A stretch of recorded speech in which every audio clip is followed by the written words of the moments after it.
Coming at number 10, we have Kim Kardashian. The theme for the 2022 Met Gala was gilded glamour, and for Kim Kardashian this meant wearing one of Marilyn Monroe's dresses, which happened to be the dress that Marilyn wore when she sang Happy Birthday to President John F. Kennedy. Then later there would be conflicting reports that started to headline the media as they claimed that she damaged the dress that she only wore on the red carpet because it didn't fit her correctly, and then she changed into a replica dress inside the event, which led us all to question why did she have to wear the original to begin with. While Ripley's did claim that the dress was damaged beforehand and Kim never damaged the iconic gown, before and after photos would prove otherwise. Not to mention, she also repeatedly bragged about her weight loss to fit into the garment. In the end, Monroe's fans were extremely upset that the fact Kim used part of the late star's legacy for this, and historic preservationists even were upset that the dress was damaged, and critics of diet culture were angry about Kim's harmful dieting tips. Number 9. Kendall Jenner.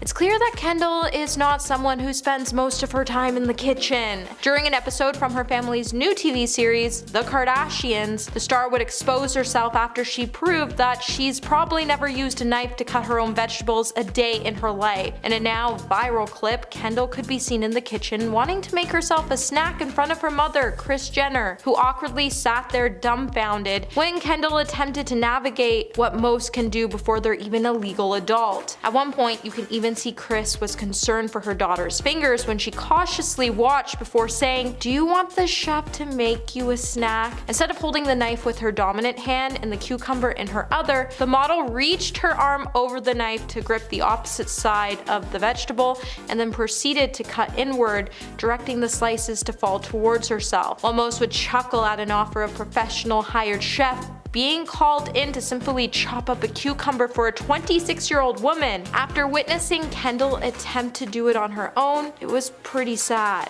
Number 8. Doja Cat. So do you remember the time when Doja Cat slid into Noah Schnapp's DMs just after season 4 of the hit Netflix series Stranger Things was released? While many of us were crushing on Joseph Quinn, who played Eddie Munson, it appears that Doja Cat wanted to get him before anyone else did, so she decided the best way to do it was to slide into the DMs of Joseph's co-star, Noah Schnapp, to see if Joseph was single, and then proceeded to ask Noah to send her a link on his Instagram. The internet then began to rage as Noah is still considered a child and Doja is a full-grown woman. Noah then responded by sending Doja the link, and then he decided it was too weird, so he read the DMs out loud for his TikTok fans to hear. In the end, Doja Cat would then be furious that Noah decided to expose her and described his actions as him being a borderline snake. Eventually, Noah did have a good laugh, and he did apologize to Doja Cat for exposing the video, and then he went on to delete the video. But not before the internet called out Doja Cat for being 29 years old and messaging a 17-year-old. Like, come on, Chrissy, just wake up and realize that wasn't okay. Number 7. Adam Levine. Back in September, Adam Levine would be plastered all over the headlines after model Sumner Stroff exposed Adam Levine in a series of shocking TikTok videos. Just shortly after Adam and his wife announced they were expecting their 3rd child. In the videos, Sumner would claim that she and Adam had an affair, and she even provided screenshots of their conversations as proof, so people knew she wasn't lying. In the beginning, Adam would then try to deny the affair, and he took to his Instagram to write a statement which said, "I used poor judgment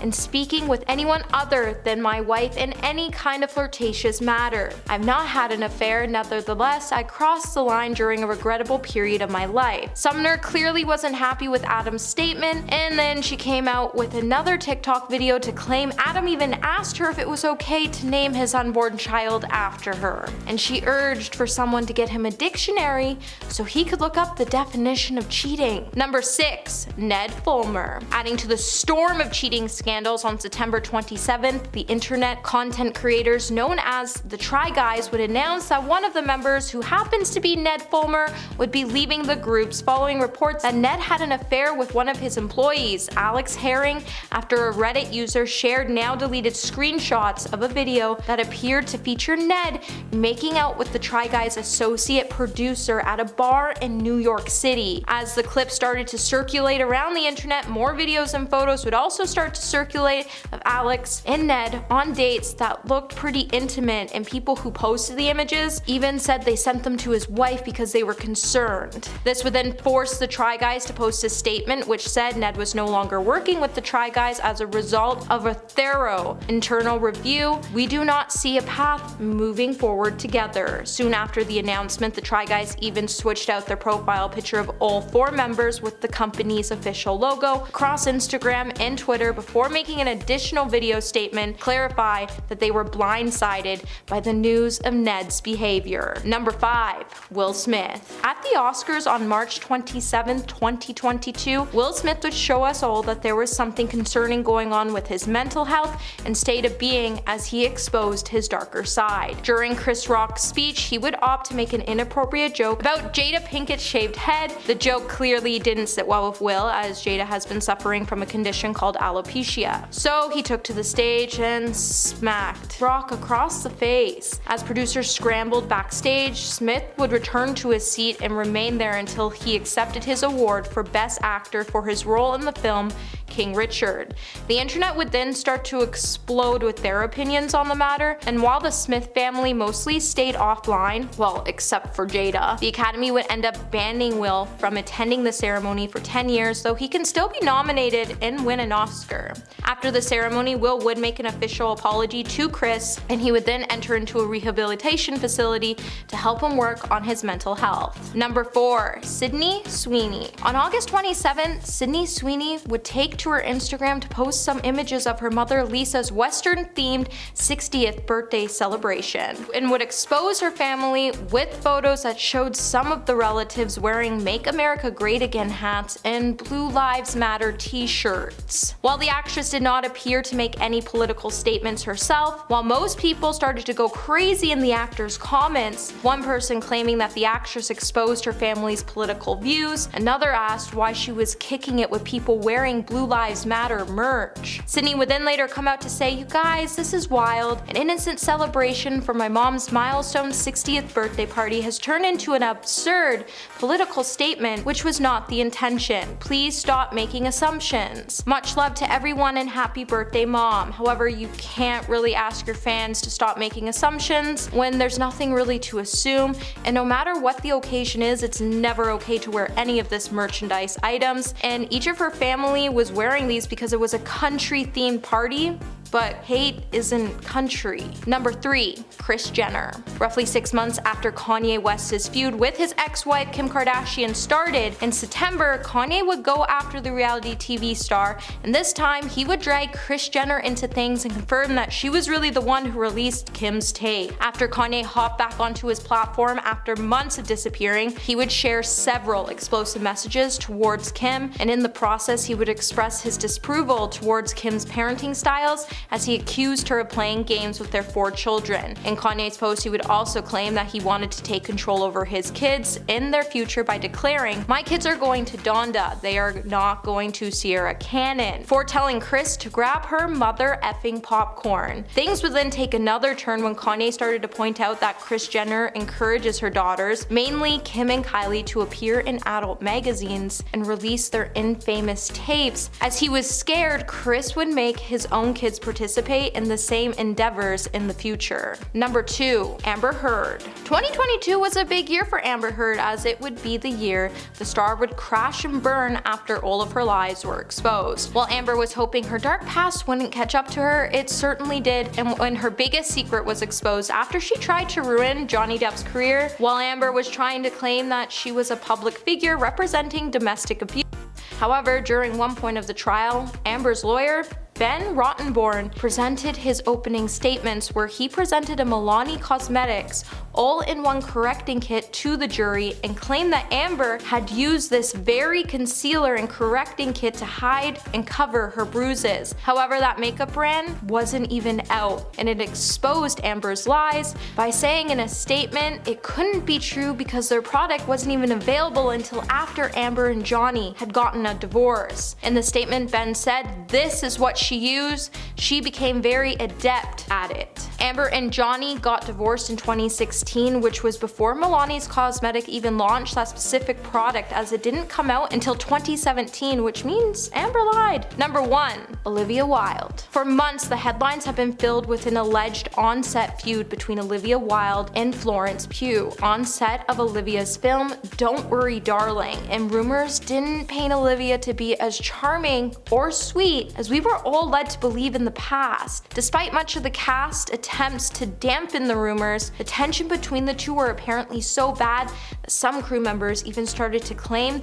that they had a screaming match on set. And Olivia's former nanny would even say that apparently in the beginning, Florence and Harry were close and it drove Olivia nuts, and she complained to her fiance, Jason Sudeikis, and then when she left Jason for Harry and kept taking Harry away from set, this drove Florence nuts. And then Olivia got into a feud with Shia LaBeouf before hiring Harry Styles to replace him, and she claimed that she fired Shia to keep Florence safe, but then Shia would release their text messages where you could see Olivia making fun of Florence, and you can also see why Shia quit, because he was done with Olivia's nonsense. Starting off our list today at number 10, we have Ben Affleck. Okay, so we've all been wondering what happened between Ben Affleck and Jennifer Lopez at the Grammys. Well, thanks to Anna, a seat filler, she took to her TikTok to address what was going on between them after Ben was spotted looking not so happy during the ceremony. Apparently, Ben was looking a little gloomy because he wasn't really happy that he was going viral for his facial expressions. Ben was really upset at the fact that he was going viral again, as previously the actor and director went viral for the sad Affleck meme a while back. Anna in a video continued to say he knew during the performance that he was a meme, like he knew, and he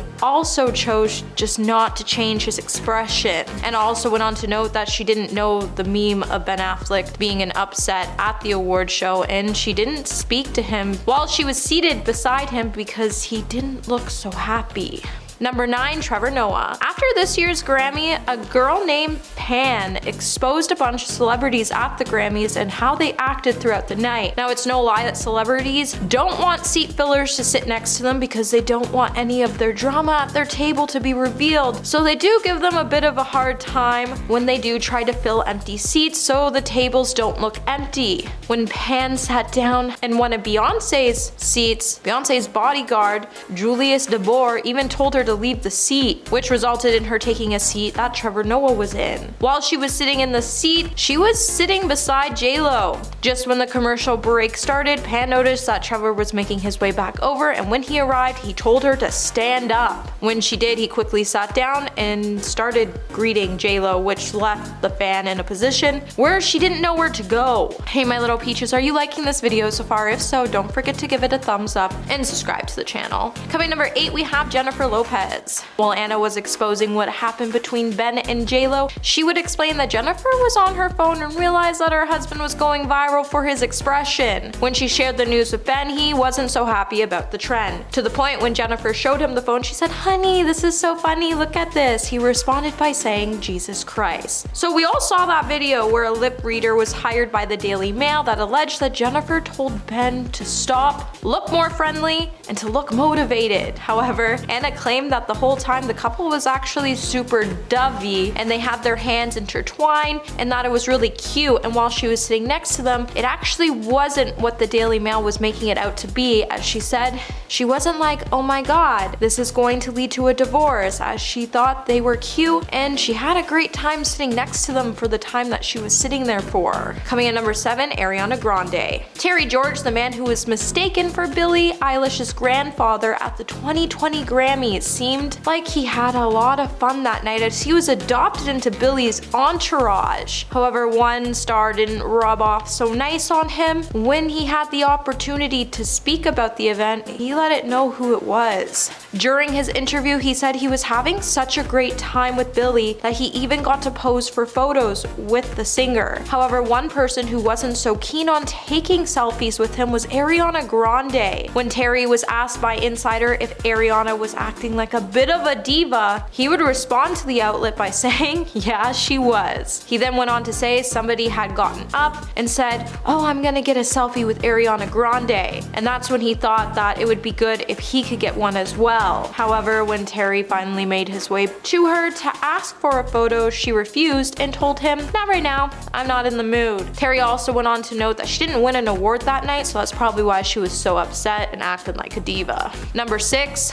Louis Capaldi. Louis Capaldi never got exposed at the Grammys, however he did once get mistaken for being a seat filler at the show in 2020. While the star was a nominee for his song Someone You Loved, the musician's big award show moment was interrupted when someone confused him for being a seat filler. According to Louis himself on Twitter, there was a bit of a mix-up at the ceremony when he said, a lady at the Grammys has just come up and offered to take my seat because she thought I was one of those people who sits in chairs to fill them when someone gets up to use the bathroom. Louis didn't have any hard feelings regarding the awkward moment and appeared to enjoy the ceremony just the same. The singer didn't go on to share anything else about his Grammy experience that night. However, he did share a pre-show peek of himself in the bathroom for all his fans to see, so he was clearly having fun. Number 5. The Rock. Ben Affleck and Jennifer Lopez wouldn't be the only one exposed during the 2023 Grammy show this year, as Pan, who won a spot to be a seat filler at the event, explained throughout the show her job was to fill seats so no empty seats were shown on camera. Well, sometimes this can be really difficult for the seat fillers, as some celebrities just refuse to let them sit next to them or tell them that their partners or friends are actually sitting in them and that they'll be back soon and to not take their seats. It wasn't Pan's first time attending an award show, and the Grammys would be the first time that she actually got to sit among the stars. When on the floor, Pan had to follow many rules, which included her not talking to celebrities who didn't engage in conversation with her first. During her time on the floor, she actually broke that rule when she decided to make the opportunity to talk to The Rock by asking him if the seat next to him was taken. Then Rock kind of gave her the cold shoulder, like many celebrities who don't want to sit next to someone random, and told her it was. Number 4. Chris Stapleton. In 2022, Natalie Bickle was one of the lucky 150 winners of the seat lottery for the Grammy Awards. While the seat fillers fill empty seats so they can give the illusion of filled seats throughout the night, it becomes a fun moment of musical chairs for any of the lucky winners. While moving around the floor, the fillers are not allowed to initiate any conversation with any celebrities, but you can have a conversation with them if they talk to you first. While Natalie got close to many stars, she even got to talk to some people at Chris Stapleton's table when she said that she took his seat at his table when he was getting an award. While she was at the table, some of his entourage members did talk to her for a bit. However, when Chris went back to claim a seat, didn't acknowledge Natalie whatsoever. Number 3. Justin Bieber. Not only did Natalie Bickle note that she had an awkward moment with Chris Stapleton when he returned back to his seat, but she also noted how sweet Justin Bieber's friendship really is with Billie Eilish, and how she loved watching Justin react to Billie's performances. In her interview with The Insider, Natalie said that whenever Billie Eilish was performing, Justin Bieber was the first to stand up and give her a standing ovation. Natalie then recalled the moment was actually really neat, and she found the overall gesture really adoring and sweet, as Billie has been a very outspoken Bieber fan for years, and Justin has even been really protective over Billie, as he knows how hard it can be for kids entering into the industry. So it's really sweet to know that he actually really cares about her and wants to make her experience better than his was. Coming number 2, we do have Billie Eilish. Apparently being a seat filler at the Grammys guarantees that you will leave with some great stories to tell your mates. And this is exactly what happened to Terry George, who ended up being able to sit with Billie Eilish. In the process, he actually ended up getting mistaken for the singer's granddad. The former Secret Millionaire star told Yorkshire Live that fans made the assumption based on the fact that he was cheering on her win. Terry then went on to say, I went to the Grammys as a seat filler and ended up sitting next to Billie Eilish when she was winning her awards, and it's probably the best seat in the house. It's what I call a golden seat, really.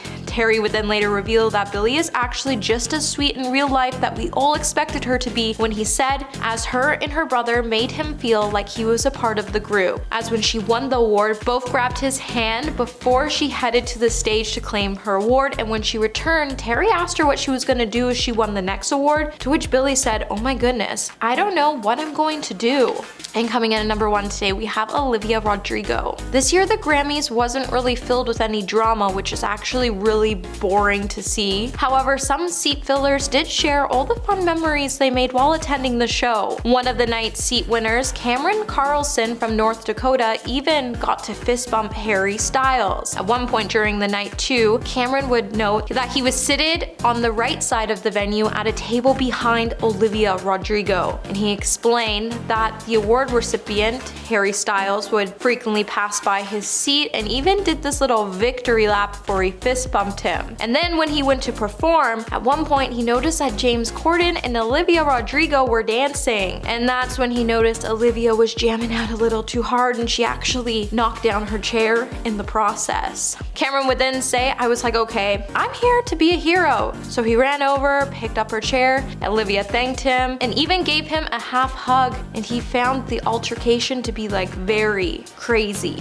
Kicking off the list at number 10, Fangirl. During the course of Justin Bieber's on-again, off-again relationship with Selena Gomez, which lasted from 2011 until 2015, then again from 2017 to 2018, fans have accused Hailey Bieber, then Baldwin, of stalking Justin Bieber. But I really don't think that's the case. The model is well documented to have been a fan of Justin way before they began dating. Not only that, but Hailey was also a clear fan of Selena as well. A resurfaced photo from way back in the day shows Hailey posing with a magazine that shows her now husband on the cover with his then girlfriend, Selena, very clearly supporting the couple. But if you need further proof of her fan status, then we can go back in time to look at some tweets posted by Hailey. Back in 2011, Hailey showed her support for the couple when she tweeted, "I am for sure 100% Team Jelena." She has also tweeted Selena-centric comments as well. She has tweeted, "Happy birthday, pretty," tagging Selena herself for her birthday. And then 3 months later, she tweeted, "Selena Gomez is so cute, don't argue, bye," which was followed the next month with, "I don't care what anyone says, but Justin Bieber and Selena Gomez together is the definition of a teenage dream.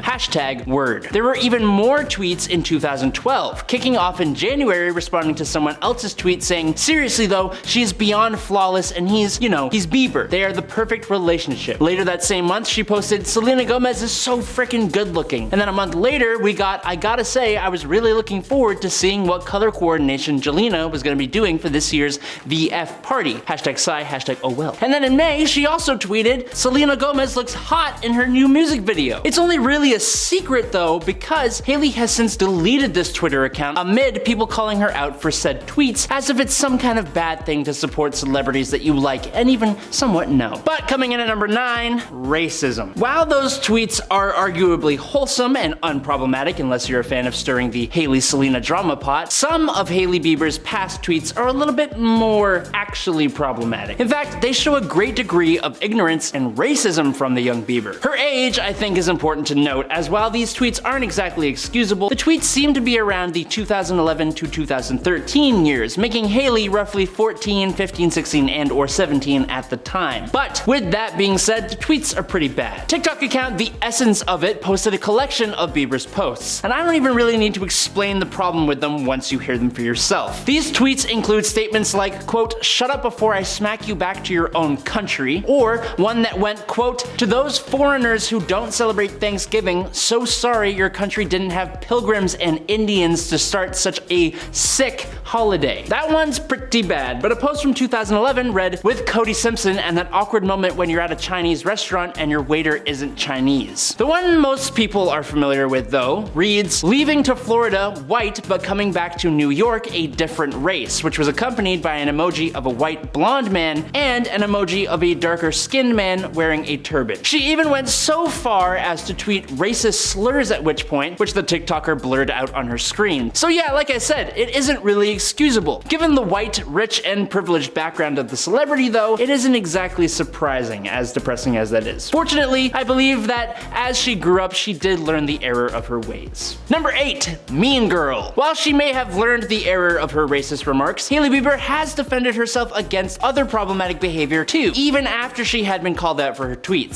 Specifically, Specifically, there are numerous occasions where Bieber has been referred to as a mean girl. This has come up in multiple different ways. For starters, there was a TikTok user who spoke about how in high school, Hailey had been her bully for a year. But then more recently, we have the whole drama with Selena Gomez, where Gomez fans have made Hailey out to be a really hateful person. While it's up to your interpretation of her behaviors, some of the allegations of bullying against Hailey include her allegedly and indirectly making fun of Selena when she was being body shamed, making fun of Selena's eyebrows, and there was also a resurfaced clip of Hailey overdramatically gagging at the mention of Taylor Swift's name. During a September 2022 interview on the Call Her Daddy podcast, Hailey spoke on the hate that she has received over the years. She said, quote, "People really want to paint this picture of me like I was this mean girl who's a bully who hates every other woman, and like I don't support other women," which is funny because I think anyone who knows me personally knows that's so not me at all. Hailey continued on the podcast blaming social media for the representation of her as a mean girl, but it doesn't change the fact. Number 7, rude to waitstaff. On the topic of mean girl behavior, apparently Hailey is also mean to people working in the service industry. In a series of viral TikTok videos posted by New York City hostess Julia Carolyn, in July 2020, she rated celebrities that she encountered over the years while working in A-list favorite eateries. Describing her meetings with Hailey, Carolyn admitted that she hasn't yet had a positive experience. She said, quote, "This is gonna be controversial.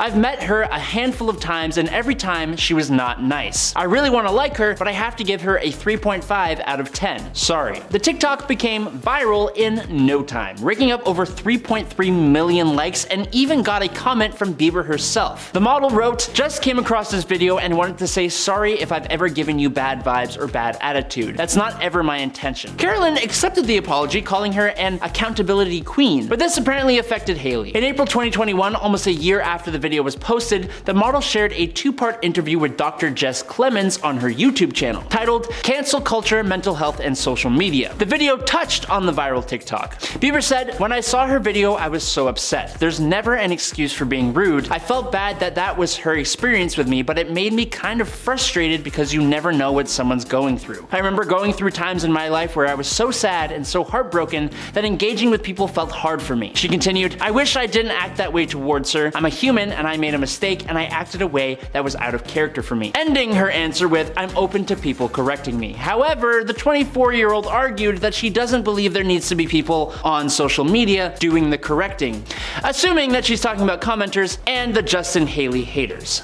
Number 6, marriage counseling. Now, moving away from bullying and tweets, shortly after they tied the knot, Hailey and Justin Bieber did an interview with Vogue in February 2019, in which the celebrity couple mentioned that the two have met a marriage counselor. Hailey told the interviewer, quote, "The thing is, marriage is very hard. That is the sentence you should lead with. It's really effing hard." In a later April interview with GQ, Justin said that specifically the first year of marriage in particular was a challenge. In that interview, he said, quote, "The first year of marriage was really tough because there was a lot going back to the trauma stuff. There was just a lack of trust. There was all these things that you just don't want to admit to the person that you're with because it's scary. You don't want to scare them off by saying, 'I'm scared.'" Honestly, I find that to be kind of a really mature thing to hear from Bieber. The beginning year of the pair's marriage had seen multiple different sources looking in from the outside and making assumptions about the marriage and its success, which I can only imagine makes it even harder. Marriages are hard enough in regular life, so adding the pressures of celebrity life must be an even greater challenge. Number 5, celibacy. But they seem to be pretty open about the struggles of their young marriage, including the little tidbit that the two waited for marriage to finally,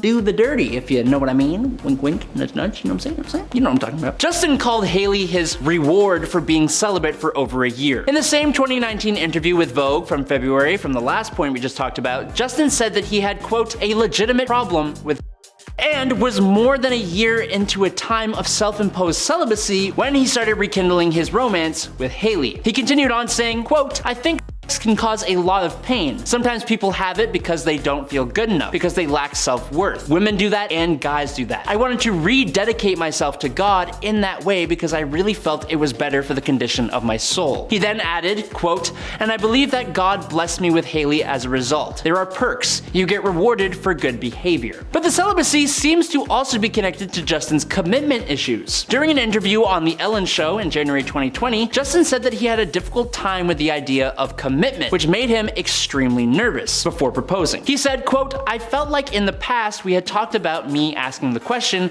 and I felt like she would say yes." He continued on, asking himself, quote, "Am I able to make this commitment as a man and be able to honor what I say? Because that's a serious commitment when you say you're going to love someone for better or for worse and be faithful. That's huge. Am I able to do that?" He said he finally decided that he was going to make the decision and follow through with it because he's always wanted to be a husband. And I hope it's also because he loves Hailey, but yeah. Number 4, tattoos. Switching the subject completely, while tattoos are rarely secrets, Hailey has quite a few more than you'd think, and they're all pretty small, which means they can totally fly under the radar. And a few have actually been misread as something they're not. So, let's go through some of them. In January 2015, Hailey visited tattoo artist John Boy for the first time to get her parents' wedding anniversary inked in Roman numerals, VI-X-XC. This tattoo is on her wrist, and it seems that John Boy became Hailey's preferred tattoo artist, as he has worked with Hailey a few times since then. John Boy added, and I may get this pronunciation wrong, Minas Gerias to Hailey's left outer ankle. For this one, it looks like it could be a quote tattoo, but this is actually a large inland state in southeastern Brazil, and since Hailey's mom is Brazilian, I believe it may have something to do with that, but no confirmation on that one. Hailey also has a small cursive G behind her ear. Now, some have accused the star of copying this tattoo from Selena Gomez because they hate Hailey. But while Selena's tattoo is dedicated to her little sister Gracie, who's 20 years younger than her, Hailey has stated many times that the initial on her is a tribute to Georgia Veach, the daughter of Pastor Veach, who was diagnosed with a rare, incurable brain disorder in 2012. The tattoo is a popular one amongst other celebrities too, including Justin and Ashley Benson. Hailey also added the letter K and numbers 330 to her hands. Now, the K is still a mystery. Maybe it's for her mom Kenya, but John Boy wrote on Instagram that 330 is a reference to John 3:30 from the Bible. Hailey kicked off 2017 with a back tattoo of the phrase, and I will get this wrong as well, Cœur d'Aileen, which directly translates to Heart of Aileen in French. So who is Aileen? Apparently, Aileen is reportedly Hailey's sister Aaliyah's middle name, so maybe that's what the tattoo refers to. Also, just a month before her wedding, Hailey went to see LA tattoo artist Dr. Wu to get several abstract and design-heavy tattoos on her hands and fingers. The new tattoo additions came as a bit of a surprise though, considering Hailey has said several times that she's trying to save some real estate space for tattoos dedicated to her future children. Number 3, health concerns. During an interview with Elle in March 2020, Hailey talked about how Justin's Lyme disease complications made things hard for the two of them when they were first together. She said, quote, "It was hard because everybody from the outside was being super mean and judgmental, saying he looked like he was on drugs, saying how unhealthy he looked, when in truth, he was not healthy and we didn't know why." She said that Justin is healthy now, but they were forced to deal with the in sickness and in health part of their wedding vows right away. She said, quote, "We went straight into figuring out the hard stuff, because you never know what can happen with someone's health. When you don't know what's happening, it's really scary, and then you have the opinions of everybody from the outside, and it just sucks." Over the next months, both Hailey and Justin have had health complications each. Things like a blood clot to the brain and a Ramsay-Hunt syndrome diagnosis respectively. But Hailey told Harper's Bazaar that it's an example of how they take things day by day in their relationship. Number 2, kids. Although they had only been married since 2018, during a March 2020 appearance on The Ellen Show, Justin played the game Burning Questions and was asked how many kids he wants to have with Hailey. He responded, "I think it's up to Hailey because it's her body." Later, during a December 2020 appearance on the show, he followed that up by saying, "I am going to have as many as Hailey is wishing to put out. It's her body and whatever she wants to do with it." He also added that Hailey still has some things she wants to accomplish as a woman, so she's not ready to have kids just yet. But apparently, he's okay with that, so I guess that's cool. And finally, in at number 1, pregnancy rumors. Very recently, Hailey Bieber responded to rumors that she's pregnant with her first child with Justin. This came after Justin and Hailey took a trip to the Bahamas, and people made the assumption that the vacation was all to celebrate that Hailey was now carrying a little tiny human inside of her. But Hailey has shut these rumors down. Doesn't mean it isn't true, but in an Instagram DM, the 26-year-old star reacted to a TikToker who made the claim. She said, "Very much not pregnant, LMAO." The truth of the matter though is that it's really none of our business, as with almost everything else we have talked about today. Starting off our Regardless, staying in the number 10 spot, we have Miley Cyrus and Liam Hemsworth. When Miley released her new album, Endless Summer Vacation, some of her fans started to think that the album's lyrics contained cheating allegations against her ex-husband, Liam Hemsworth. With both Liam and Miley first meeting in 2009 when they were both filming on the set of the last song, by December of 2018, they would finally tie the knot, and after being in an on and off again relationship for years, after they both split in 2019. When fans began listening to Miley Cyrus's new song Muddy Feet, they were quick to link the track's lyrics to Miley and Liam's relationship, in which Miley sings about smelling perfume that doesn't belong to her on her partner. When she sings, "And you smell like perfume I didn't purchase. Now I know why you've been closing the curtains. Get the F out of my house. I don't know who the hell you think you are messing with. Get the F out of my house with that stuff. Get the F out of my life with that." The pointed track would come just 2 months after Miley released her first single off the album called Flowers, which she also sparked buzz among fans, as it was a dig at Hemsworth and proved that Liam did in fact cheat on the singer with Jennifer Lawrence, and it also went on to highlight the couple's marriage and that it was everything but perfect, and she never was the bad guy like Liam's family painted her to be. Number 9. Kim Kardashian and Kanye West. If you think a lot has happened since season 2 of the Kardashians, Kim Kardashian agrees. As in the first trailer for the Kardashians season 3, the mom of 4 can be heard saying, "I don't even know where we left off." When the producer reminds her that last season the Skims founder was dating Pete Davidson, she would then say, "Things changed really quickly." The trailer then took a sad turn after Khloe Kardashian asked Kim if she's feeling okay about everything, and this is where we can see Kim Kardashian breaking down when she says, "No,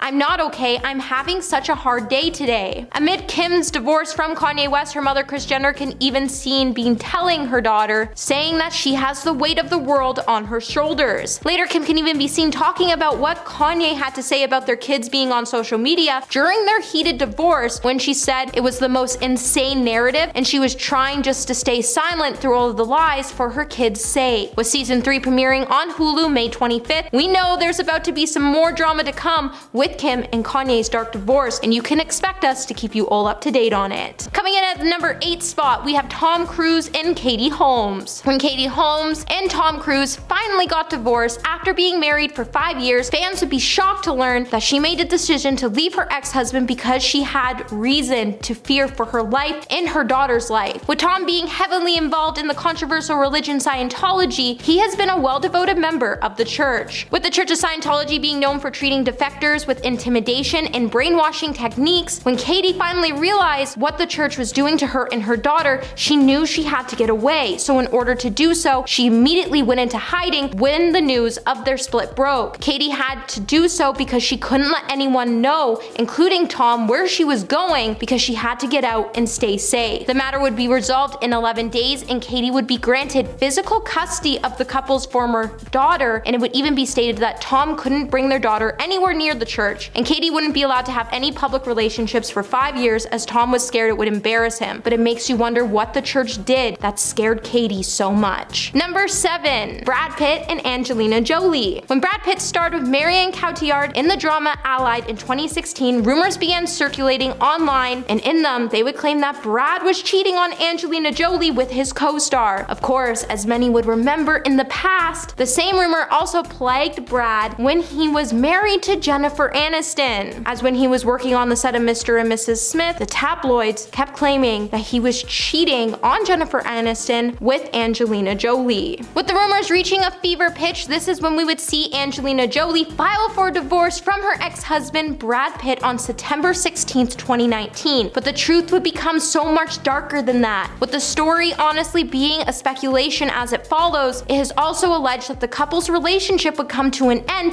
after Brad was under the influence on a private plane with his family, and during an argument with Angelina when his adopted son stepped in to defend his mother, Angelina Jolie would claim that Brad actually struck him. And just 5 days later, Angelina would then file for a divorce, but that's not all. The Los Angeles Department of Child and Family Services and the FBI would then be called in to investigate the matter. Pitt would ultimately be cleared, but a long custody battle would end with a heartbreaking ending while Brad and Angelina agreed to share custody of their 6 kids, and Brad and his son have now remained estranged. Number 6, Johnny Depp and Amber Heard. During Johnny Depp's and Amber Heard's bitter court battles, things got a little heated for both the stars, and their darkest secrets would be revealed within their messy feud. Shortly after Amber filed for divorce in May of 2016, just 15 months after her marriage came to an end, Amber would accuse Depp of getting into a physical argument with her, and she went on to obtain a temporary restraining order against him. The actress also initially requested that she should be given spousal support from Johnny, but later withdrew her appeal. Johnny and his lawyers have since denied Amber's claims, even after the two finalized their divorce back in 2022. The duo would also enter into a highly publicized defamation trial where they would accuse each other of some pretty gruesome claims. However, at the end of the day, the jury ultimately ruled in favor of Depp and then ordered Amber to pay her ex-husband $15 million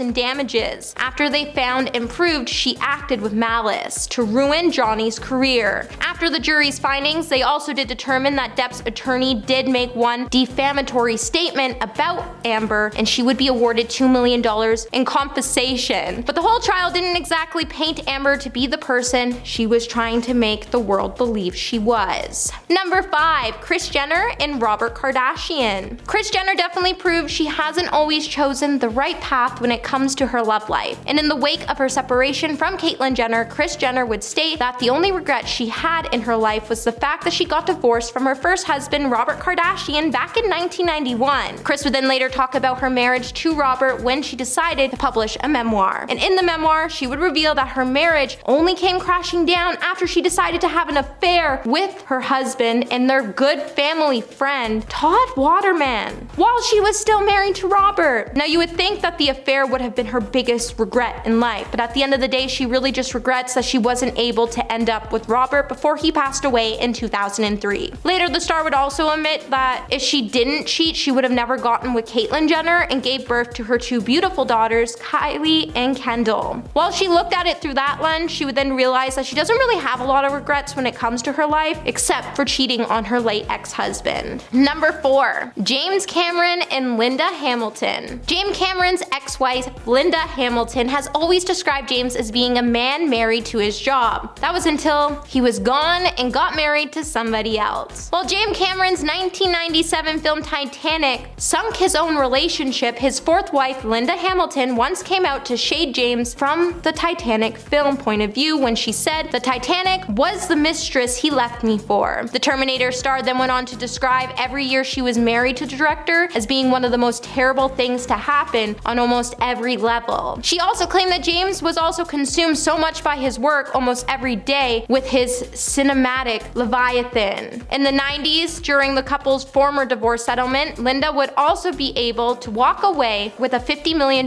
settlement, and it would be described as being one of Hollywood's biggest divorce settlements that Hollywood has ever seen at this time. James then went on to get married quickly to his actual human mistress, who happened to be the Titanic actress Susie Amiz. Number 3, Alec Baldwin and Kate Basinger. After Alec Baldwin and his ex-wife Kim Basinger finally got divorced, their custody battle would go on over their daughter Ireland for years to come. Eventually, an infamous voicemail would then start to be leaked all over media sites after Alec could be seen calling his daughter, who was 11 years old at the time, a rude and thoughtless pig. While the voicemail definitely went on to paint a not so pleasing picture of Alec, it really started to show how he treated his family. By 2008, the former couple's divorce would then be filed with hundreds of legal documents, 91 court proceedings, and approximately $3 million in legal fees. And things will remain pretty heated between the two. But it wasn't really shocking, as how could you say such hurtful things about your own child? With more than a decade later, in 2016, Kim would reveal that things between her and her ex finally cooled down as the pair noticed that they had to be better co-parents for their daughter, as their feud was affecting her negatively. But thank goodness they came to that thought. Number 2, Princess Diana and Prince Charles. Princess Diana's marriage to Prince Charles was extremely strained, and when the media began reporting about both of their infidelities, Queen Elizabeth once even had to write them a letter where she gave them one chilling demand. When the Queen urged both Diana and Charles to get a divorce, by August of of 1996, her will would be done, as the young couple went their separate ways after a notorious stressful marriage. However, things would become even darker, as after Charles and Diana finally finalized their divorce, Diana would be stripped of her Royal Highness status, so the family could make a mockery out of her. This meant that she would have to curtsy to those who had it, including her own children. Later, Diana would pass away in a mysterious car crash after she started to leak royal secrets to the press. And since her passing has many conspiracy theories that all point fingers at the royal family,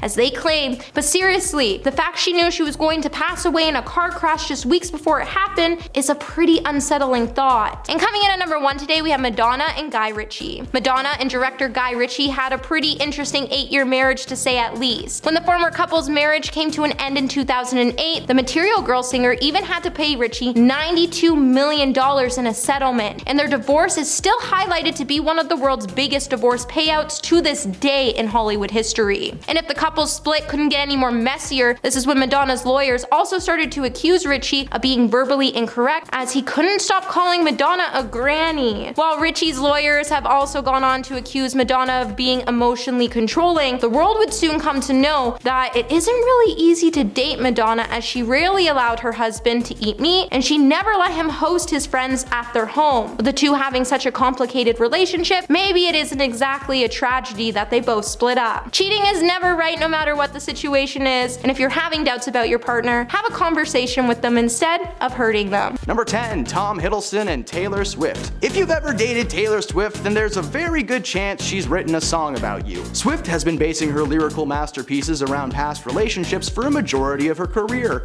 Splitting up with someone is never easy, but whenever this happens to Taylor, it gives her a chance to pump out another top charting track that is sure to keep us dancing the night away. This was unfortunate for Tom Hiddleston though, best known for his role as Loki in the Marvel Universe, briefly dating the singer in 2016, even briefly being dubbed Hiddle Swift by fans. That's so cute. The couple was together for a grand total of 3 months, but during that time were very public about their activities, almost trying to sell us on the idea that they were just so happy together. The timing of this was just a little too suspicious, as Hiddleston had just begun production on Thor Ragnarok, and Swift was working on her then unreleased album Reputation. The two seemed to be using the relationship's strong media attention to their advantage, with past album sales growing up to the point of Reputation's release for Swift, and buzz surrounding Ragnarok was in full swing till its premiere the following year, eventually becoming one of the highest grossing Marvel movies of all time. Yeah, sus guys. Number 9, Jennifer Lopez and Drake. It all started back in 2013 when Jennifer Lopez made a jaw-dropping entrance at the Grammy Awards. She walked out in a stunning off-the-shoulder black gown dress, and Drake's jaw dropped. The moment became a viral GIF, which certainly caught the attention of J-Lo, because over the next couple of years, Drake was spotted, popping up at a number of Lopez's All I Have concerts in Las Vegas, Nevada. In one instance, Drake posted a photo of himself holding J-Lo's diamond-encrusted hat while she slayed it on stage. Soon after, rumors began flying that the two had secretly been together for quite some time, with some photos suggesting that they were spending a lot of their quality time together. With no warning, Drake posted a photo of himself and Jen cozying up together, seemingly confirming the relationship. But many people were suspicious of the true nature of their relationship, including pop singer Rihanna, who unfollowed Lopez on social media following their announcement. The relationship eventually fizzled out at an unspecified amount of time later, and the two never spoke about it again. But these two getting together created such a buzz on social media that their followers grew by thousands, which was probably the real reason these two went public in the first place. Number 8. Kristen Stewart and Robert Pattinson. His skin was pale and his cold, and that's how Kristen seems to like him. The late 2000s were dominated by the Twilight series, films centered around Bella, a new girl who just moved from sunny Arizona to rainy Washington State, and Edward, a handsome but mysterious teen who, spoiler alert, he's a freaking vampire. Stewart and Pattinson played the characters over the course of 5 films, and the chemistry was very apparent, so much so that they decided to move that chemistry off the screen. Over the course of the 5 films, the pair would get together and split over and over, claiming the time and time again that they simply just needed a break from each other. Now, we didn't buy this for a second, as their reunions always seemed to take place on set filming the next movie, or just coinciding with the time of the red carpet events. It was just very clear that it was a Hollywood PR person forcing these two to continue pursuing something that may have once existed, but had most certainly been drained of its blood. Number 7. Steve-O and Nicole Richie. Steve-O, the stuntman, is known for doing some wild things. He's been blown up, shot out of speeding shopping carts, and he's even kicked a shark one time because it was about to bite his foot off. But the wildest thing he's ever done of all? He settled down. In 2006, himself and reality TV star Nicole Richie had been spotted spending a lot of their free time together at restaurants and parties and concerts. At the time, Richie's show The Simple Life, which was a reality show starring herself and Paris Hilton, was in its last season, and Steve-O was riding the wave of success following the recent release of a sequel to a movie whose title could get us demonetized. So it makes sense that Nicole would plot a publicity stunt to draw attention to herself and to attempt to keep a hold of her show. This did not work, as the show remained cancelled and the pair called it quits only a few months after they had gotten together. Steve-O has since moved on and is now engaged to his girlfriend, Lux Wright. Yeah, dude! Number 6. Jennifer Aniston and Vince Vaughn. The Breakup is a 2005 romantic dramedy starring Aniston and Vaughn as a couple who are stuck living together following a nasty split that leaves them fighting for custody of their apartment. This sounds like a cute movie. You know what's even cuter? The pair became a couple in real life. They were regularly seen off set having dinner and snuggling up together, sparking news of another screen couple turned true lovers. Well, in 2006, that news shifted to accuracy of film title astonishes all, as the couple mutually called it quits, agreeing that the relationship had run its course. Convenient timing, considering for months before their film premiere, the couple was creating buzz online, getting people excited to see the real-life couple acting together on the big screen. But despite the attempt, the film received poor reviews and the PR play had seemingly proved useless. Now, while this may have been a stunt, the two recount sharing a wonderful time together, with Aniston even saying that Vaughn was the defibrillator she needed after a rough divorce from Brad Pitt. I don't know why that's a good thing. That sounds very painful. 5. Theo, James, and Shailene Woodley. These are some names you may not be super familiar with unless you were a teen in the early 2010s. James and Woodley are the stars of the Divergent series, young adult films about a dystopian future where society is split into 5 factions, and one girl who does not fit into any one specific category. Woodley plays the leading lady, Tris Pryor, and Theo plays the leader of Dauntless, named 4, aka Tobias. In the books, Tobias and Tris meet under strange circumstances and spark an intense romantic fuse. They then spend the next 2 movies running together from the faction elites. Playing a couple on set, though, seemed to have given the pair a brilliant idea as they began appearing closer and cuddlier as time went on. Many times in interviews for the second Divergent movie, the pair can be seen making cute comments and subtly flirting with each other, but sadly their fake love was not meant to last, as with the franchise coming to an end in 2016, so did their PR stunt. The couple maintained that the relationship actually never took place, but judging by the on-screen chemistry, that actually might be true. That might be true. Number 4.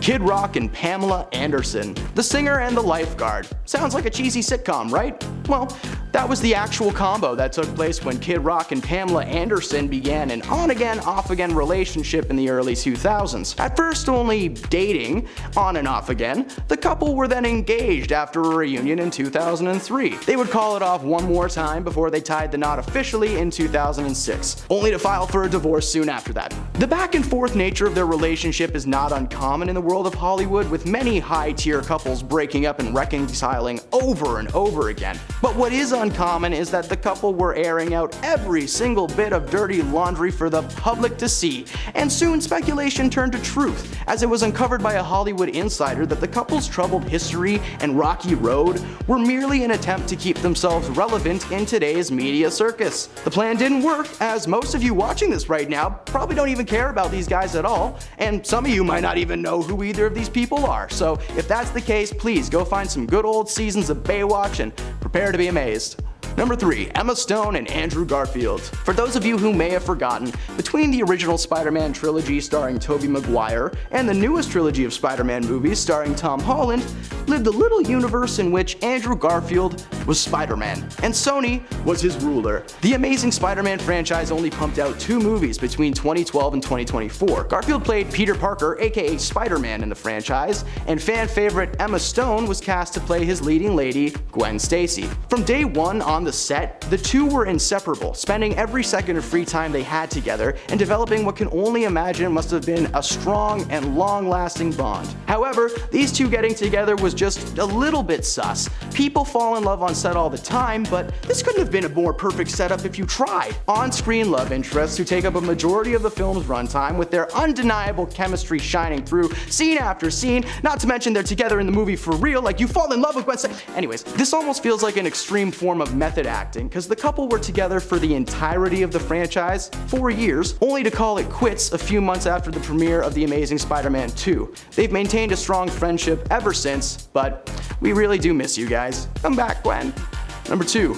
Carmen Electra and Dennis Rodman. This PR stunt lasted for all of 2 weeks in 1998. Carmen, who was then popular for her skills as a singer as well as a gifted dancer, met the famous basketball player Dennis Rodman at a nightclub in Los Angeles. They exchanged numbers and Rodman bombarded Electra with phone calls after phone calls until she finally agreed to hang out.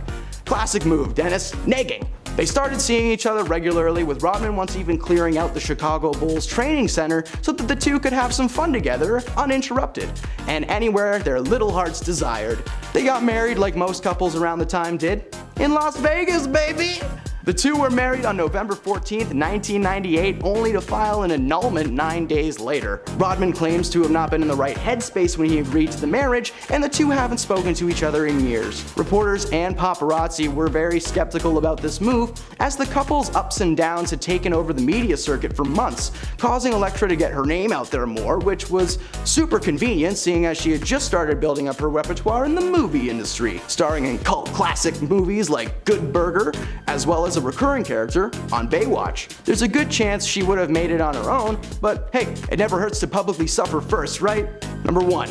Kim Kardashian and Kris Humphries. Kris Humphries is a former basketball player, and Kim Kardashian is, well, Kim Kardashian. The reality star and basketball player began dating in 2010 after his New Jersey teammate Jordan Farmer introduced them in New York. Less than a year later, the couple were engaged and officially married at a beautiful summer wedding. Of course, all of this was front page on social media and news outlets, causing a massive buzz for both the couple and the reality show. But after just 72 days of marriage, Kardashian filed for a divorce, simply claiming they were not getting along at all. However, Kris has a different story. He simply wasn't following suit with the family's plans, claiming that Kim made him sign a prenuptial agreement before the wedding, granting her 100% of their earnings as a couple should they split. Kris filed his own annulment, claiming fraud and stating that the only reason she married him in the first place was for the TV ratings. And this was absolutely true, as proven with her immediate bounce back to Kanye West, as well as the couple's time on the show being some of the highest viewed episodes of season 6. While Kardashian knew the relationship wasn't going to work out, Kris didn't, and the entire thing was very real for him. So like, hey, Hollywood, chill out with the fake couples for a minute, you know? Number 10. Kim's nannies. Kim Kardashian is arguably one of the most famous of the Kardashian sisters, and it would also seem she's the busiest. For example, Kim has 4 kids, a skincare line, her Skims brand, she's attending law school, co-founded an equity team, and even recently hopped on the podcast train. In addition to filming her new reality show on Hulu. You may be asking yourself, how does one woman do all of that by herself? Well, she pays people to do it for her, duh. She has multiple assistants and nannies to help her stay above the overwhelming workload, but has been known to treat them as lesser than herself. For instance, on several occasions, Kim and her daughter North would go to lunch, accompanied by a nanny. But Kim would always make her nanny sit at a separate table far away from them when they were in restaurants. But she is known to make her nannies also walk at least like 10 feet away from her at all times. Unless she has multiple nannies with her at once, then she likes to make them stand in like a V formation because it looks cool apparently. If they walk near her or attempt to try and walk side by side, she blows up at them behind closed doors. And needless to say, she has had many nannies over the year and has probably made a lot of them cry at least once. Number 9. Kourtney in general. While Kim may not be the best boss in the world, it's Kourtney who is known as the absolute worst boss of all time. According to former nannies, Kourtney was by far the worst Kardashian to work for. Not only is she a neat freak, needing every single thing to be exactly where it should be, but she's also known for being surprisingly cheap, even once calling a grocery store while she was shopping to compare the prices of a chicken breast.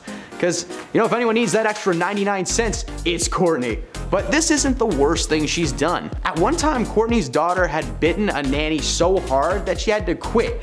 But instead of letting it go and taking responsibility for not teaching her daughter how to act properly, she actually berated the nanny and told her that she should have said something to her daughter in the moment.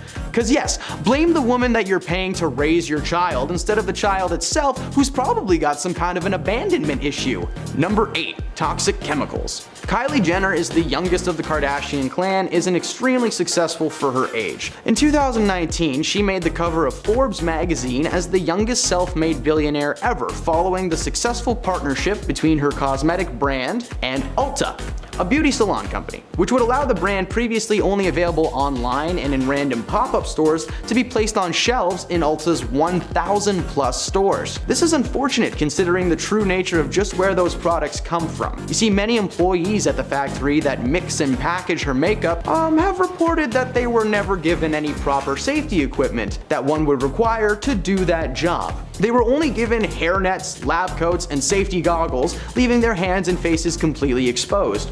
And workers would regularly report migraines, mild chemical burns on their hands, and a myriad of other symptoms. If this isn't bad enough, they were also forced to act as human test subjects for Kylie's new products. Now, Kylie was very proud of her company not testing products on animals, but we can agree that using people like guinea pigs is like 1,000,000,000 times worse, right guys? Number 7. The underpay. While the Kardashians have had their problems with staff individually, there seems to be one specifically toxic trait that the family shares as a unit. They don't like to pay people. Former employees have come forward over the years calling out the family for not paying them fair wages or overtime hours. The Kardashians don't cover expenses, meaning gas, food, rent, anything that you need is paid out of pocket, with zero money coming back to you. To make matters worse, the Kardashians wouldn't pay them on a set amount of days, meaning you just kinda gotta check when you gotta check and had to deal with it in between A and B. You would think with the family being one of the richest in the world that they would at least pay the people that help run their lives. Now, while they have a massive staff of people cooking their food, folding their clothes, and raising their children, they barely even acknowledge their existence. Just imagine what would happen if that staff decided to walk out. The family would crumble in less than a day. Number 6. Factory workers. Popping back to Kylie's makeup factory for a moment, we felt the need to split her misdoings into 2 separate entries simply because of just how messed up this place really is. Not only do they not have proper safety equipment and are basically used as human test subjects whenever Kylie wants, the factory itself is small and cramped, with many employees claiming that there were too many workers and not enough space. This description sounds very similar to, a sweatshop, which is a word describing a workplace in which the employees work ridiculous hours and brutal conditions for nearly nothing for pay. And a lot of people agreed with that statement. One former tester recounts having to constantly go back and forth to the bathroom as her anxiety was always through the roof. She was around so many people so much of her day, and it was such a terrible work environment. We completely understand the need to escape. At one point a few years back, Kylie even refused to pay her employees at a garment factory in Bangladesh, leaving thousands of employees with no money and no idea when or if they were going to return to work. Man, you know what? You suck, Kylie. Number 5. Victoria. Victoria Valero has been Kylie's close personal assistant since 2015, but the pair go back to 2014 when she was interning as a personal assistant for Kylie's mother, Kris. After gaining the family's trust, she was hired as Kylie's house manager at first, but soon after became her personal assistant. Herself and Jenner became very close over the years, and Victoria was even present at the secret birth of Kylie's daughter, Stormi. Now, you would think with being so close to the family through thick and thin that she would want to stick around, right? Well, all good things must come to an end, as Victoria decided to quit in 2019. Many fans allege that she had just quit her job to focus on becoming an Instagram influencer, but that was far from her real reason for leaving. Being in that family means seeing a lot of stuff and doing a lot of stuff. And Victoria was basically in charge of scheduling Kylie's life, booking appointments, meetings, massages, all of this stressful enough, basically being a 24/7 gig, but the job was also very degrading, with Kylie having Victoria even pull out a stool once and set it up outside so that Kylie could get out of her car smoother. I think anyone in their right mind would want to get out of that job as quickly as possible. Number 4. Paid in exposure. When Andre Turbia, a very famous YouTube animator and content creator, was asked to work with Kylie Jenner, he thought that his life would change forever. He was under the impression that the collaboration would grant him a huge amount of money, possibly a guest spot on her reality TV show, and maybe some shoutouts online via Instagram and Twitter. However, when Andre brought up the topic of his compensations to Jenner, she responded with, "Oh, the company doesn't actually have a budget right now to pay you, so we're just gonna have to pay you in exposure." Like, okay, that's cool. You can't cook exposure in a frying pan and eat it for dinner though, and I'm pretty sure it's not currency accepted at any gas stations or banks that I know of. And of course, by exposure, she meant that Andre's name was going to be printed as small as possible underneath her content. Andre did what anyone in their right mind would do in that situation and refused to work with her, telling her to take her exposure and shove it where the sun don't shine. Number 3, GoFundMe. In March 2021, Kylie, oh look, she's back again, shared an Instagram post asking for prayers for one of her makeup artist named Samuel Rhoda. The post redirected fans to a GoFundMe page where they were asking to donate money for covering his medical bills for an upcoming surgery. That's right, the woman made a feature on Forbes' top 60 self-made women and was asking her fans to give over the goods. So why would she not just use some of her billions of dollars to cover the bills herself? Well, she went online to claim that her and Sam didn't actually know each other personally, but she had worked with him a few years ago and thought that he was a sweetheart. Supposedly, her current makeup artist had shared a post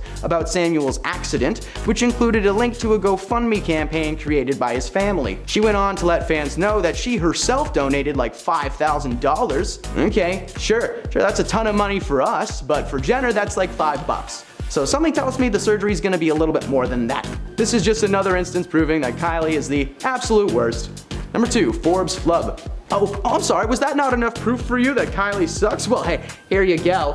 As mentioned earlier in this list, Kylie Jenner made the cover of Forbes magazine in 2019 as the youngest self-made billionaire ever, following the successful partnership between her cosmetic brand, named after herself, and Ulta, a beauty salon company. Well, it turned out that wasn't really the case. Jenner allegedly sold half of her cosmetics company, Kylie Cosmetics, to beauty giant Coty in a deal worth $1.2 billion.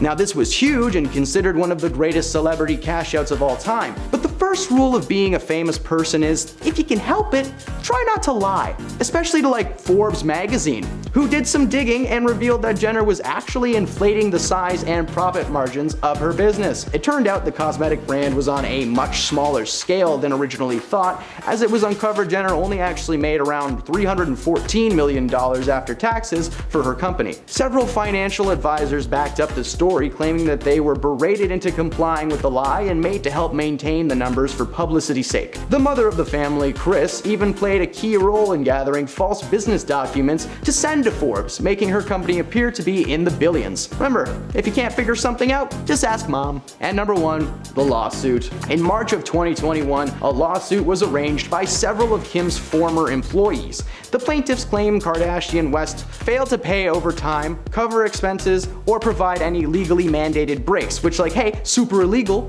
They also never received actual pay stubs or any proof of payment whatsoever. They were also made to purchase everything out of pocket, and one plaintiff was even fired on the spot for simply addressing his concerns to Kim. And when the rest were eventually let go, they received no type of severance package or pay of any kind. It was also uncovered that Kim would keep 10% of all of their earnings for tax purposes, but failed to report their employment to tax authorities. Kim's argument was that she could not be held responsible for any of this, as most of her employees were supposedly hired and paid by a third-party company, meaning that she herself was not technically their direct employer and therefore could not be liable. Kim maintains that she paid people on time and that they were suing the wrong person, but if that were the case, Maybe Kardashian would have used some of her high status and influence long ago to make things work for her staff so that, hey, maybe she wouldn't be getting sued right now. Something to think about, Kim. Number 10. He feels no pain. Leonardo DiCaprio is an incredible actor and has been known to keep his cool on set even when things go horribly wrong. In the film Django Unchained by pediatric enthusiast Quentin Tarantino, DiCaprio played a plantation owner named Calvin Candy. In one particular scene, Leo is so deep in character that he slams his hand down hard on a dining table in anger. Moments later, his hand is gushing blood as he had just come down right on top of a wine glass that was not supposed to break. Despite his hand being sliced open though, he not only stayed in character, but it was reported that he barely seemed to be in any pain during the ordeal. He just got stitches and he kept filming. As someone who's almost lost their finger before, your hand being ripped open does not feel good at all. It's extremely painful. The only logical explanation to this is Leo has used his millions to get some kind of a nerve blocker, allowing him to no longer feel pain. This would explain his ability to stay calm and in character in even the toughest of situations. It's either that or I'm just a wuss and don't handle pain well, I don't know, tomato potato. Number 9. He's poisoning the ozone layer. Leonardo DiCaprio has been open about his views on climate change for a long time, even taking time during his Oscar and Golden Globe speeches to drop some climate change knowledge on Hollywood and the world. It turns out that he may not understand the logistics of how jet fuel works. You see, Leo is a frequent flyer when he's traveling, but he's usually in his own private jet. Despite being a climate change activist, he flies across the planet in what looks like an expensive plane with a hefty fuel tank. On top of that, Leo drives a normal car and his massive house is powered on the same electricity as the rest of us. If he was really trying to save the planet, he'd make more radical changes. He's rich. Why hasn't he installed solar panels on his roof and gone off the grid? Well, because secretly he doesn't care. He's happy to drive and fly when he pleases. Come on, Leo, just aim a tank of fossil fuels at the sky and let her loose. Might as well. Number 8. He paid the Academy for his Oscar. In 2016, Leonardo DiCaprio finally won an Oscar for Best Actor in a leading role for his performance in the film The Revenant. He played a character named Hugh Glass, a frontierman on a fur trading expedition in the 1820s who fights for survival after being mauled by a bear and left for dead by his own hunting team. His performance was pretty good, but honestly there wasn't a ton of dialogue from DiCaprio, as he spends most of the movie alone in the woods. He grunts and screams in pain a lot though, and apparently that was good enough for Best Actor. When you compare Leo's performance to that of his fellow nominees from that year though, there's a very clear difference in quality. The other contenders that year were Eddie Redmayne in The Danish Girl, Matt Damon in The Martian, Bryan Cranston for Trumbo, and Michael Fassbender for Steve Jobs. These performances were arguably 10 times more compelling than Leo's, especially when you consider his past. Leo has been nominated for an Oscar 7 times throughout his career, with his first one coming in 1994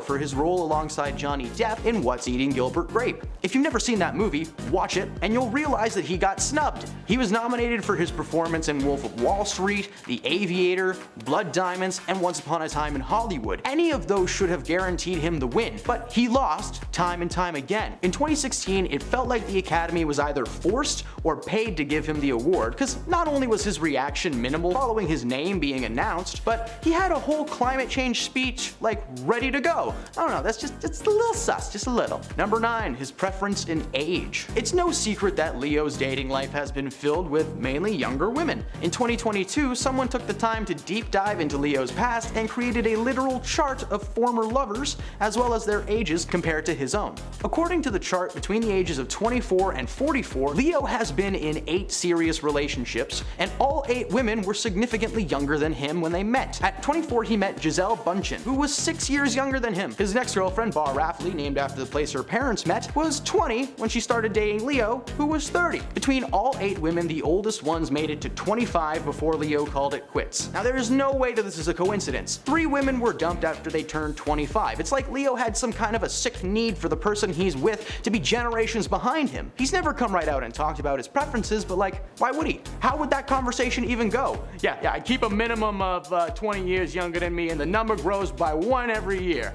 Yeah, Gross. Number 6. His mental health. Leo is one of those people who classifies themselves as a method actor. For instance, in a famous scene in Wolf of Wall Street, Leo's character took too many happy pills and has to drag himself across the floor in a haze of substance and spit. To prepare for this role, he interviewed several people with similar experiences, and he would rehearse his physicality over and over again before the scenes. Now, while that's not a great example, this one is. Anytime Leo has to play a character with some kind of an emotional detachment or mental health issue, he's been known to completely isolate himself from the world. For his role in Shutter Island, he played a detective sent to an asylum on a remote island to investigate the mysterious disappearance of one of the inmates. The film is wonderfully dark and full of mystery, right up to the final reveal, which I won't spoil just in case you want to watch Shutter Island. To prepare for this performance, Leo isolated himself in an apartment for 3 months and had it set up like a police precinct. He even hired a ghostwriter to give him fake crimes to solve so he could really step into the mentality of the role. While this may work for many people, the facts are that Leo has become more reserved over the years, and he speaks with a very low volume and tone now. Did all that isolation make him go crazy for real? Probably. Number 5. He's immortal. A celebrity's birthday party.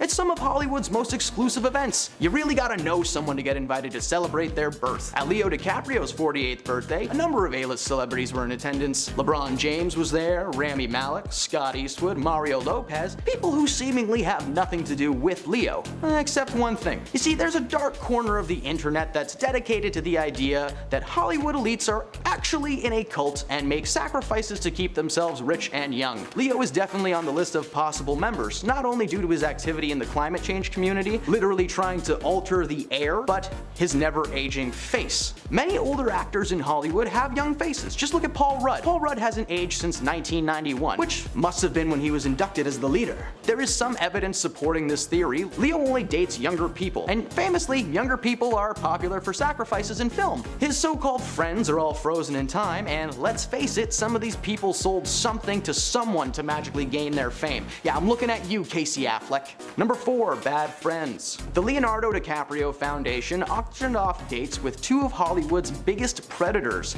at their annual fundraising auction in 2015. YouTube won't allow us to say these people's names anymore or show their faces because that's just how terrible these people were. So to help put a face to the situation, they were 2 of the men that were brought down by the Me Too movement. They were like the first ones, and one was a producer for Quentin Tarantino, the other one was the lead of House of Cards. So for the purposes of this list, we will refer to them as Jabba the Hutt and Spaceman. Should be pretty easy to differentiate the two. The foundation auctioned off a chance to spend a year working and enjoying private time with Jabba and Spaceman. In hindsight, this is one of the weirdest things a person could bid on. It doesn't matter who the people are, you're basically just paying to have famous friends for a year. Leo brought these men back for this event several times. Now, while it was before the allegations of their misdeeds were confirmed to the public, Leo was very close to these men for a long time. He worked with Jabba on several big budget projects, and he's been close with Spaceman and his family since his early 20s. Gee, I wonder why Spaceman wanted him around. With these being some of the people he's associated with, we can only imagine the other people that he might keep secret in his life. He's a man of wealth, influence, and power. The idea that his friend list and the Me Too list are one and the same, it's definitely in the realm of possibility. Number 3. He inspired Home Alone.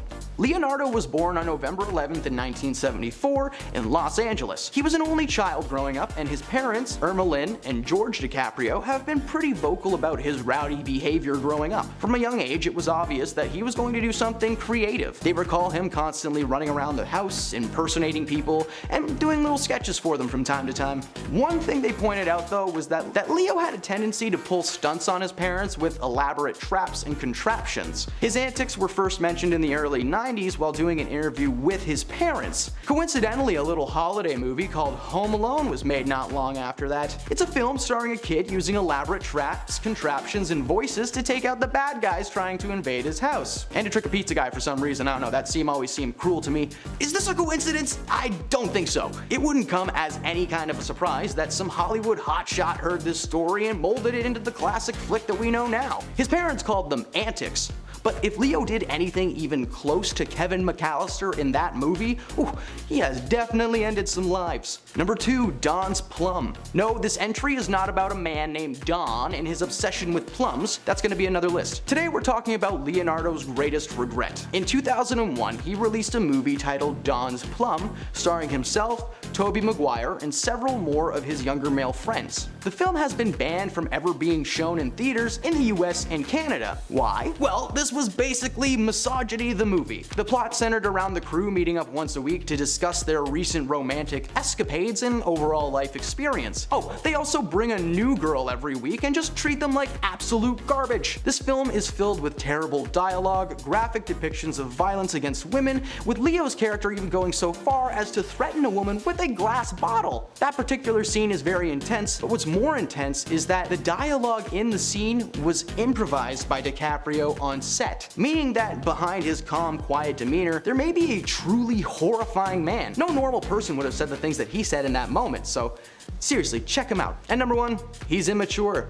In 2013, Leonardo DiCaprio played a character named Jay Gatsby in the movie adaptation of F. Scott Fitzgerald's 1925 novel, The Great Gatsby. The plot centers around the titular character who has been throwing extravagantly lavish parties at his home without anybody knowing who he actually is. People just show up to the party and never wonder where or who their host is. It would appear that this role was meant for Leo, as he's been known to throw a mega bash or two in his time. The problem though is DiCaprio's real-life persona is much more immature than his on-screen counterpart. According to past partygoers, Leo has been known to go hard. While he's never taken any illicit substances, he really likes that no-no juice mixed with a little bit of OJ. His behavior has been erratic, and he's apparently very easily excitable. This is unfortunate to hear, as Leo is normally very well-spoken, and with being an active member in the climate change community, you'd think he'd have like the mentality of a 70-year-old Harvard grad. But instead, he's apparently more of a Kyle, mentally speaking. If you know, you know.